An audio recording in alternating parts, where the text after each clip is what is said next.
Hey friends and non-friends alike. So this video could be extremely unpopular, but if you happen to dig it, TomBerkenmeyer.com is my website, just like it's spelled here on social media, TomBerkenmeyer.com. Politics, Trump versus Bernie, money, taxes, protection for yourself and your family. So let's start with this. Ask yourself a question. Are you going to be doing better or worse depending on who the next president is, if it's going to be Bernie or Trump, or who the next Congress is? Are you going to be doing better or worse depending on what your boss does, because your boss controls your income? So let's, I guess, cut through the shit. Of course it's going to affect you.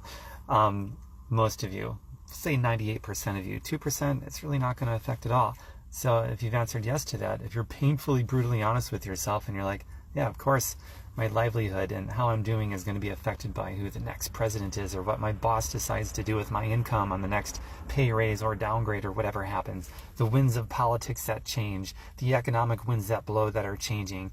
Do you get affected by that? Are you tossed around like a rag doll, flailing in the wind with no control? The answer is, for 98% of you, yes, of course you are, and you know it. And for 2% of us, the answer is, well, I don't give a fuck. I'm going to be fine anyway. And here's the deciding difference between that 2% and the 98% for this particular conversation.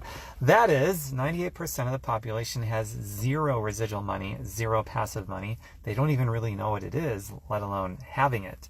And only 2% knows about it and is working actively to accumulate it, so that whatever happens, the winds are blowing and they change directions and they're not flailing in the wind. They're just fine. They're going to do great no matter what, because of that ultimate protection. So residual money is protection for you and your family.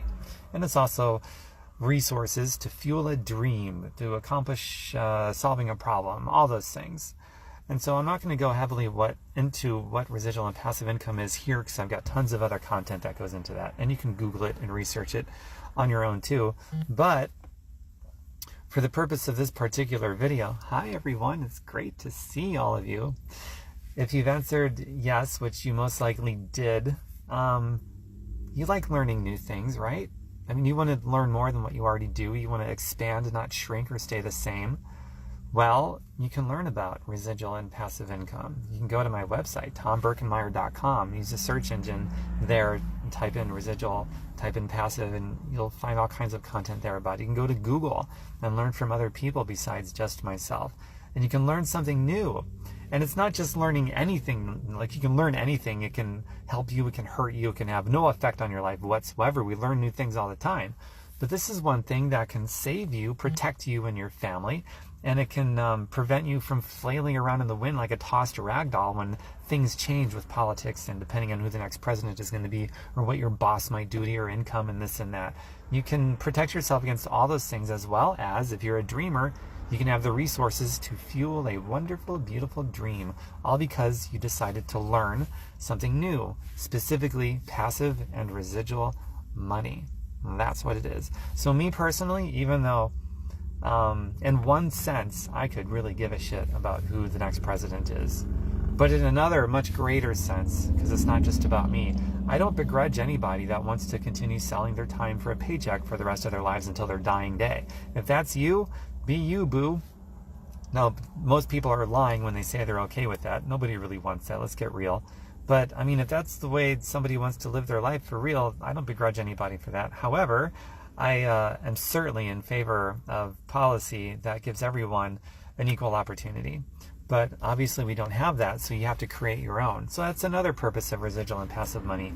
You can create your own opportunity with it, because we may or may not get a president who's going to create an equal opportunity for everyone. And I'm in favor of that. Don't get me wrong. Just because I'm doing okay, it doesn't mean that I want a new president and new Congress to create that equal opportunity that everyone can take advantage of. I do want that, because I'm not a selfish prick. So just because I'm doing okay doesn't mean that I don't recognize most people are not, and most people are flailing in that wind of politics that's ever changing, and the economy and things your boss could do to you. I'm not a selfish asshole. So I would much prefer a Bernie Sanders over Trump, even though me personally, I'm not going to be affected either way at all. And if you want that life where you're not affected either way, I'm sure, I mean, who's going to say no, they don't want that? Of course you do. You need to research passive and residual income so that you can be unaffected by all that nonsense. But if you're not going to take that route, I don't begrudge you for it.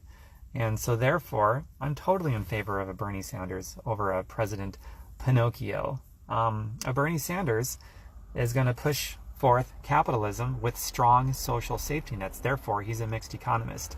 So right off the bat, when you hear somebody say, oh, Bernie Sanders, he's a socialist, they don't know what the fuck they're talking about. It's not subjective to an opinion, mine or theirs or anybody's. He's factually a mixed economist. He's not a socialist. If someone can point to a policy of his that says the production of all workers is going to be evenly dispersed amongst everybody, then I will concede he's a socialist. But he doesn't have that. He doesn't have that, so therefore he's not. But he does have policies that push forward capitalism and equal opportunity to play in that game of capitalism with strong social safety nets. So if somebody wants to criticize him based on that, fine, that's cool. It's a democracy. But someone wants to criticize him for being a socialist, well, that person totally uninterested in what they have to say. That belief is not equal to an objective belief. It's flat out inferior. It needs to be called out for what it is. So I'm of the mind, criticize and battle ideas all day long from an objective reality. But when you start making stuff up and lying about people, that's an opinion that is really inferior, and a feeling that is inferior compared to others who are coming from a place of objectivity. So that's my stance on that. And so, wrapping this up right now, I don't really have much more to say. I think you got the gist of this video and my call to action for you to learn about passive and residual money, so that no matter who is president, or no matter what your boss does, or no matter how the winds of politics and the economy changes, you're going to be okay, because the ultimate protection for you and your family is residual money. And the ultimate resource to make a dream come true and solve problems is going to be passive and residual money, point blank. And only 2% of the population knows about it and is working actively for it. The rest of the 98% is not, because it's not taught in our schools, and it's not talked about in the media, and our politicians certainly don't talk about it. They just talk about tax brackets, because tax brackets apply to people that have a job. Just want you to know, they're talking about people with a job. And most self-employed people too, for that matter. And I'll close on that one. So most self-employed people are in a position worse than people with a job, because they don't have a company to back them up. And most self-employed people are doing nothing for residual and passive money. They just aren't. So therefore, they are far more vulnerable than people with a job. And people with a job are already in a place that's pretty fucking depressing. So there you go. It's all about residual and passive money. That is the protection. If you're going to be self-employed, be someone who's working towards residual and passive money. And if you love your job, God bless you, keep it. But do something on the side, passive and residual money, so that if something happens to your job, you're going to be okay. As things change, your boss does something to your income from this job that you love so much, you want to be okay and protect yourself and your family. So you need residual money. And I think I'm done now.